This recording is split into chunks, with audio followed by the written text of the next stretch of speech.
AVM coaching centre Kotananduru మీ పిల్లల బంగారు భవిష్యత్తుకు భరోసా ఇచ్చే ఏకైక సంస్థ మన ఏవిఎం కోచింగ్ సెంటర్ కోటనందూరు. అతి త్వరలో న్యూ బ్యాచులు TET plus DSC, EAMCET, POLYCET, APRJC, Sainik, Navodaya. AVM coaching centre Kotananduru.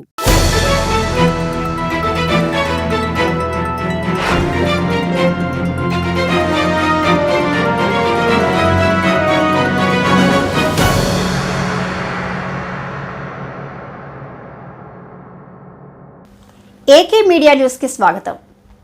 ఘనముఖ ప్రపంచ మత్స్యకార దినోత్సవ వేడుకలు అనకాపల్లి జిల్లా పాయికరావుపేట మండలం కొర్లయ్యపేట గ్రామంలో ప్రపంచ మత్స్యకార దినోత్సవ వేడుకలు ఘనంగా జరిగాయి.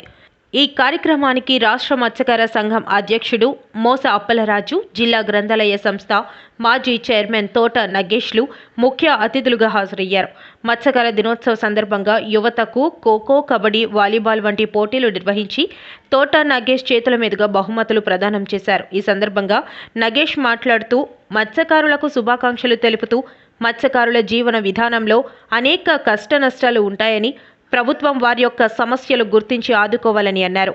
మత్స్యకార సంఘం రాష్ట్ర అధ్యక్షుడు మోస అప్పలరాజు మాట్లాడుతూ మత్స్యకారులు వేట నిషేధ సమయంలో అనేక ఇబ్బందులు పడతారని, వారిని ఆదుకోవాలని, మత్స్యకారులను ఎస్టీ జాబితాలో చేర్చాలని, మత్స్యకారుల పిల్లలకు జిల్లాకు ఒక రెసిడెన్షియల్ స్కూల్ ఏర్పాటు చేయాలని, ఇంకా అనేక సమస్యలు పరిష్కరించాలని తెలియజేశారు. ఈ కార్యక్రమంలో మత్స్యకార సంఘం ఉత్తరాంధ్ర ఇన్ఛార్జ్ పిక్కి కొర్లయ్య, జిల్లా అధ్యక్షుడు కె వెంకటేష్, కాకినాడ జిల్లా అధ్యక్షుడు సిహెచ్ స్వామి, పాయికరావుపేట మండలం ఇన్ఛార్జ్ శివ, జిల్లా వర్కింగ్ ప్రెసిడెంట్ జగ్గారావు, జిల్లా committee member Y Appalaraju, co convener CH Appalaraju, గ్రామ పెద్దలు, యువకులు తదితరులు పాల్గొన్నారు.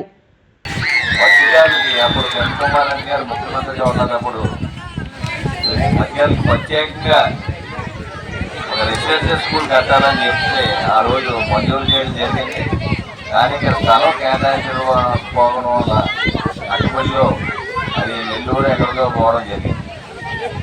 అదేవిధంగా మత్స్యకారులు ఏ సమస్యలు పోరాడినా ముఖ్యంగా వాళ్ళు ఎన్నో సంవత్సరాలుగా ఎస్టీ జాబితాలు చేర్చాలని వివిధ రాష్ట్రాల్లో ఆ రిజర్వేషన్ కల్పించారు కాబట్టి సుమారు 11 రాష్ట్రాల్లో రిజర్వేషన్ కల్పించారు కాబట్టి ఆంధ్రప్రదేశ్లో కూడా తప్పనిసరిగా ఈ కోట ప్రభుత్వం మరి హామీ ఇవ్వడం జరిగింది. గతంలో కూడా ప్రత్యేకంగా వస్తానని చెప్పడం జరిగింది. అలాగే ముఖ్యమంత్రి చంద్రబాబు నాయుడు గారు కానీ కూడమై జగన్ పవన్ కళ్యాణ్ గారు తప్పనిసరిగా మత్స్యకారులు అంటే ప్రత్యేక అభిమానం ఉందని సందర్భంగా అందరికీ కూడా తెలియదు.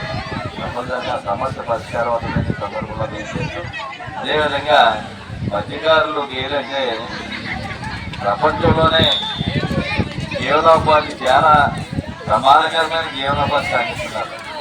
మిగతా కులాలు ఎవరైనా సరే ఏదైనా సరే వాళ్ళకి ఎటువంటి ప్రమాదం ఉండదు, అలంకరణ ఏమైనా జరిగింది. కానీ ఇక్కడ ఈ కుటుంబం యజమాని తెల్లారుజానే సముద్రం మీద గ్యాస్ చేస్తే తిరిగి వచ్చే వరకు కూడా ఆ కుటుంబం ఈ కలిసి ఎదుర్కొంటే దౌర్భాగ్య పరిస్థితి ఉన్నది. అటువంటి భయంకరమైన సన్నివేశం.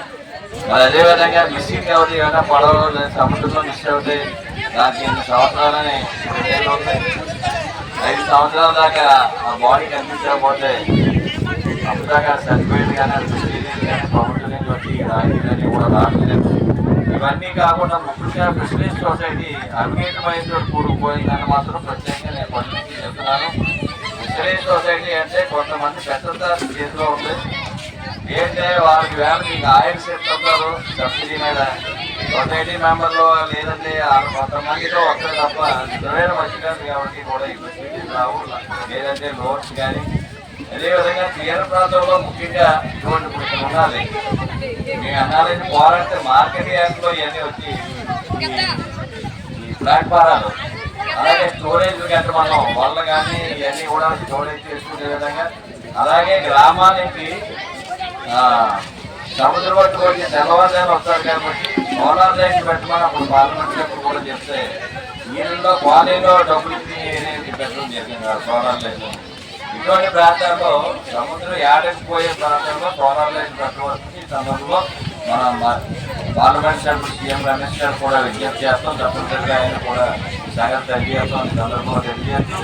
మరి ఇటువంటి కార్యక్రమం ఏంటంటే ఈ మధ్యనే మీ అందరికీ తెలుసు దక్కన్ కంపెనీ ఎట్రో కంపెనీ దగ్గర రాజీపేట గ్రామంలో ప్రతిసారి ఏంటంటే పైప్ లైన్ 3 అంగుళాలు ఉన్న పైప్ లైన్ 12 అంగుళాలు పెట్టడం జరిగింది. ఈరోజు ప్రపంచ మత్స్యకార దినోత్సవ సందర్భంగా మేము చేసినటువంటి ఆడుతా పాడుతా మత్స్యకార పిల్లలు అనే కార్యక్రమాన్ని మేము ఇక్కడ కొర్లైపేట పాయకరావుపేట మండలం కొర్లైపేటలో పెట్టి వాళ్ళతో టోర్నమెంట్ పెట్టించి కొన్ని 5 స్కూళ్ళ నుంచి పిల్లలను తీసుకొచ్చి వాలీబాల్, ఖోఖో, కబడ్డీ ఆటలను మేము ఇక్కడ ప్రారంభించి ఆడించడం, వాళ్ళు కప్పులు డిస్ట్రిబ్యూషన్ చేయించడం ఇవన్నీ జరిగాయి. ఎందుకోసం అంటే ఈ కార్యక్రమం పిల్లల్లో అవగాహన తీసుకురావాలి, వాళ్ళు కూడా క్రీడల్లో ముందుకెళ్ళాలి మత్స్యకార పిల్లలు అనే ఉద్దేశంతో మేము ఈ కార్యక్రమాన్ని చేపట్టాము. అలాగే ర్యాలీ ఒకటి ఏర్పాటు చేశాము. మత్స్యకారులు అందరూ ఒక్కటే, మత్స్యకార పిల్లలు ఆడుతాం పాడుతాం, అలాగే మత్స్యకారులందరినీ ఎస్టీ జాబితాలో చేర్చాలి అనే నినాదం మీద మేము ఈ ర్యాలీని కూడా నిర్వహించడం జరిగింది. ఎందుకోసం అంటే ఎప్పటి నుంచో మత్స్యకారులు ఎప్పుడూ వెనకబడే ఉన్నాము. చదువులు లేక, సరైన రెసిడెన్షియల్ స్కూల్స్ లేక, సరైన విద్యా సౌకర్యాలు లేక, మాకు సరైన ఉద్యోగాలు లేక మేము వెనకబడి, రాజకీయ ప్రాధాన్యత లేక మేము వెనకబడి ఉన్నాము.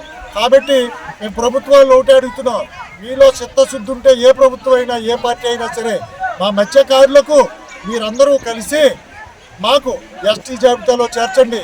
మా మత్స్యకారుల మీద ప్రేమ అనేది మీకుంటే ఈరోజు మా మత్స్యకారుల దినోత్సవాన్ని, ప్రపంచ మత్స్యకారుల దినోత్సవాన్ని సెలవు దినంగా ప్రకటించాలని కోరుకుంటున్నాం.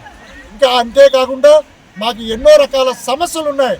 ఆ సమస్యలన్నీ కూడా మీరు చేయాలి. మాకు పొయ్యిలో నీలో లేకపోతే గ్యాస్ స్టవ్లో అడగట్లేదు.